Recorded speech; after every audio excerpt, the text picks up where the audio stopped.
সুপ্রিয় শিক্ষার্থী, সবাইকে অনেক অনেক প্রীতি ও শুভেচ্ছা জানিয়ে শুরু করছি আজকে নতুন একটি অধ্যায়, নতুন একটি ক্লাস। জীববিজ্ঞান দ্বিতীয় পত্রের একাদশ অধ্যায়, জিনতত্ত্ব ও বিবর্তন। আমি Mahmud Hasan, teacher and course coordinator, radium science academy, জীববিজ্ঞান বিভাগ। আজকের ক্লাসে সবাইকে স্বাগত জানাচ্ছি। আমরা প্রথমেই জানব জিন সম্পর্কে। জিন কি? জিন কোথায় থাকে? প্রিয় শিক্ষার্থী, লক্ষ্য করো, জিন ক্রোমোজোম বা ডিএনএর খণ্ডিত অংশকে বলা হয় জিন।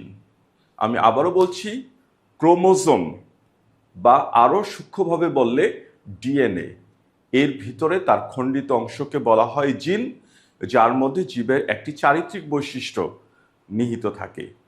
শুধু ক্রোমোজোম বা ডিএনএর খণ্ডিত অংশ হলেই হবে না, তার ভিতরে যে কোনো একটি বৈশিষ্ট্য থাকতে হবে। তবে সেই বৈশিষ্ট্য ধারণকারী ক্রোমোজোমের সেই খণ্ডিত অংশকে বা ডিএনএর খণ্ডিত অংশকে বলা হয় জিন। এই জিন নামকরণ করেছেন বিজ্ঞানী জোহানসন, কিন্তু বংশগতিবিদ্যার জনক, জিনতত্ত্বের জনক গ্রেগর জোহান মেন্ডেল এই ক্রোমোজোম বা ডিএনএর খণ্ডিত অংশকে বলেছিলেন ফ্যাক্টর। তার দেয়া নাম ছিল ফ্যাক্টর, এবং পরবর্তীতে বিজ্ঞানী জোহানসন এই ফ্যাক্টরকে নতুন একটি নাম দেন জিন, এবং এই নামটি বিজ্ঞানী কর্তৃক, সর্বজন কর্তৃক গৃহীত হয়েছিল।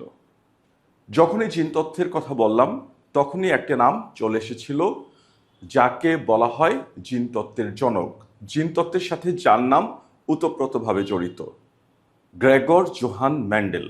গ্রেগর জোহান মেন্ডেল জার্মান বংশোদ্ভূত, সাবেক অস্ট্রিয়াবাসী, বর্তমানে চেক প্রজাতন্ত্রে তার বাড়ি হাইজেনডর্ফ, বর্তমানে তার অবস্থান চেক প্রজাতন্ত্রে। সেই চেক প্রজাতন্ত্রবাসী, বর্তমান হিসেবে চেক প্রজাতন্ত্রবাসী, কিন্তু মেন্ডেলের জীবদ্দশায় উনি সবসময় বলেছিলেন উনি একজন অস্ট্রিয়ান, জন্মসূত্রে অস্ট্রিয়ান, কিন্তু জার্মান বংশোদ্ভূত। তার বাবা মা ছিল জার্মান বংশোদ্ভূত, একজন ধর্মযাজক, অনেকটা আমাদের মতোই। যেমন আমার দাদা, ওনার জন্ম কিন্তু ব্রিটিশ ভারতে, আমার বাবা, ওনার জন্ম কিন্তু পূর্ব পাকিস্তানে, আর আমি স্বাধীন বাংলাদেশের নাগরিক। তাহলে দেখো, আমাদের তিনজনের বাড়ি কিন্তু একটি জায়গাতেই, কিন্তু একজন বলল ব্রিটিশ ভারত, একজন বলল পাকিস্তান, আর আমি বাংলাদেশি। আমাদের তিনজনের বাড়ি কিন্তু একই জায়গায়। ঠিক তেমনটি ঘটেছিল গ্রেগর জোহান মেন্ডেলের ক্ষেত্রে, এবং সে ছিল একজন অস্ট্রিয়ান, অস্ট্রো হাঙ্গেরিয়ান। এবং পরবর্তীতে যখন আবার সীমারেখা বদলেছে, হাইজেনডর্ফ, তার বাড়ি হাইজেনডর্ফে, একটি ছোট্ট একটি গ্রামে, আর সেই জায়গাটা বর্তমানে চেক প্রজাতন্ত্রে। সেই চেক প্রজাতন্ত্রবাসী, বর্তমান চেক প্রজাতন্ত্রবাসী একজন ধর্মযাজক, Gregor Johann Mendel. Gregor Johann Mendel German বংশোদ্ভূত, সাবেক অস্ট্রিয়াবাসী, বর্তমান চেক প্রজাতন্ত্রবাসী একজন ধর্মযাজক। তার বাবার নাম আন্তন মেন্ডেল এবং মায়ের নাম রেজিনে মেন্ডেল। একটি গ্রামের সাধারণ পরিবার, কৃষিজীবী পরিবার, এমন একটি বংশে মেন্ডেলের জন্ম হয়েছিল 1822 সালে। মেন্ডেলের শিক্ষা জীবন, গ্রামের পরিবেশ থেকেই প্রাথমিক পড়াশোনা শেষে মেন্ডেল উচ্চতর শিক্ষার জন্য ইউনিভার্সিটি অফ ওলোমসি এবং পরবর্তীতে ইউনিভার্সিটি অফ ভিয়েনাতে মেন্ডেল তার উচ্চশিক্ষা অর্জন করেন গণিত, পরিসংখ্যান, পদার্থবিদ্যা ও প্রাকৃতিক বিজ্ঞানে। সুপ্রিয় শিক্ষার্থী, এবার আমরা জানব মেন্ডেলের গবেষণা সম্পর্কে।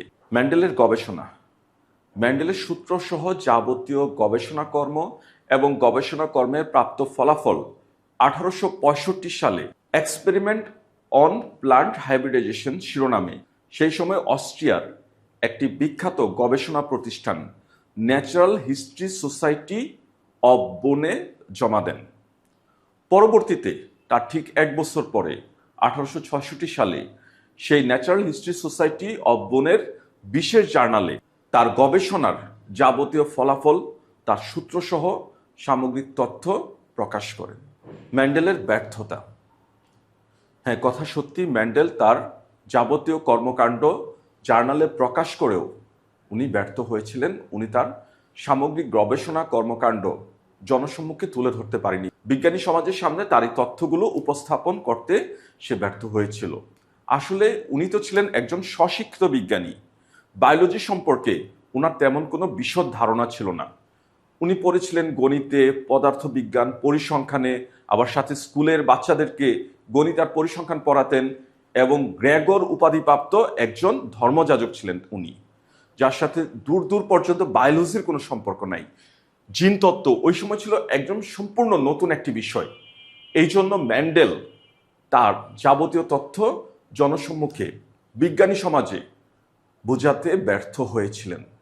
সর্বশেষে ম্যান্ডেল এই বিজ্ঞান বিষয়ক গবেষণা কর্মকাণ্ড একদম বলা যায় ছেড়ে দিয়েই শেষ জীবনে উনি আবার ধর্মচর্চায় মনোযোগী হয়ে এবং 1884 সালে উনি শেষ নিঃশ্বাস ত্যাগ করেন। ম্যান্ডেলের সূত্রের পুনরাবিষ্কার। ম্যান্ডেলের মৃত্যুর 16 বছর পরে অর্থাৎ 1900 সালে হল্যান্ডের উদ্ভিদ বিজ্ঞানী হেগো দা ভিস, জার্মানির উদ্ভিদ বিজ্ঞানী কার্ল করেন্স এবং অস্ট্রিয়ার কৃষি বিজ্ঞানী এরিক শার্মক এই ম্যান্ডেলের সূত্রগুলো পুনরাবিষ্কার করেন। অর্থাৎ ওনারাও এই ধরনেরই কিছু গবেষণা নিয়ে তাদের জার্নালে প্রকাশ করেন, এবং এই সময় তারা ম্যান্ডেলের জার্নালটি খুঁজে পান এবং এই ম্যান্ডেলের বিশেষ লেখা গবেষণা এগুলো দেখে তারা অবাক হয়ে যান। কে এসব নির্ণয় করেছে? Gregor Johann Mendel. তারা গেলেন ম্যান্ডেলের কাছে ম্যান্ডেলকে খোঁজ নিতে, যেভাবে কিভাবে সে কাজগুলো করেছিল। গিয়ে দেখলেন ম্যান্ডেল মারা গিয়েছে, 16 বছর হয়ে গেছে। অর্থাৎ ম্যান্ডেলের জীবদ্দশায় তারা ম্যান্ডেলের সাথে যোগাযোগ করতে পারেননি, এবং পরবর্তীতে ম্যান্ডেলের তথ্য এই তিনজন বিজ্ঞানী হেগো দা ভিস, কার্ল করেন্স, এরিক শার্মক পুরো পৃথিবীবাসীকে জানাতে সহায়তা করেছেন, এবং তারাই স্বীকৃতি দিয়েছিলেন প্রথম। উনি হলেন বংশগতি বিদ্যার জনক। তাহলে প্রিয় শিক্ষার্থী, চলো ম্যান্ডেলের পরিচিতি সংক্ষেপে জেনে আসি।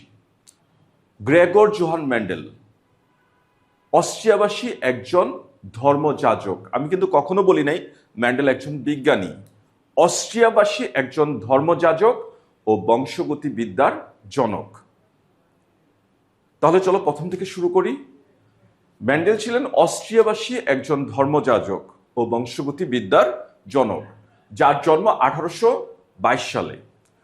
উনি বংশগতি সম্পর্কে দীর্ঘ 7 বছর মটরশুঁটি গাছের 7 জোড়া বৈশিষ্ট্য নিয়ে গবেষণা করে বংশগতি সম্পর্কে 2টি মৌলিক সিদ্ধান্তে উপনীত হন।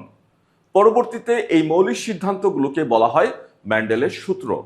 প্রথম সূত্র ল অফ সেগ্রিগেশন বা পৃথকীকরণ সূত্র। দ্বিতীয় সূত্র ল অফ ইন্ডিপেন্ডেন্ট অ্যাসর্টমেন্ট বা স্বাধীনভাবে মিলন বা স্বাধীনভাবে সঞ্চারণের সূত্র।